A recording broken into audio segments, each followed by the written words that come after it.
It's not just black versus white, but there's a book called Separate is Never Equal that talks about Mexican children versus white children.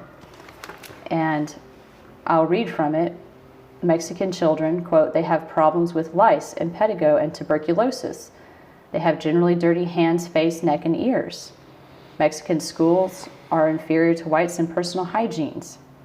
It talks about their scholastic ability. What other respects are they inferior? The answer is their economic outlook, in their clothing, and in their ability to take part in the activities of the school. White students are superior to Mexicans. So, of course, we as adults can read this book and know that that's not true. But a second grader doesn't have that kind of discernment. This is second grade, Ruby Bridges goes to school. A lot of people have argued this, that since it's about a 6-year-old girl, then it's completely appropriate to teach to 6-year-old kids. But the fallibility of that argument is obvious, and that there's a lot of things that have happened to 6-year-olds that are not appropriate to tell their 6-year-olds about. In this book, though, it's a well-known Norman Rockwell painting, but as you can see in the background, faintly, is the N-word. And most students, I would submit, probably overlooked that. Possibly a lot of adults would overlook it too, but just in case the kids do overlook it, the teacher's manual brings them back to that word, points it out, mentions it as a racial slur, hate speech. It says to think deeply about what they notice and wonder about the images. Pause to give students extra time to notice the details of the photograph.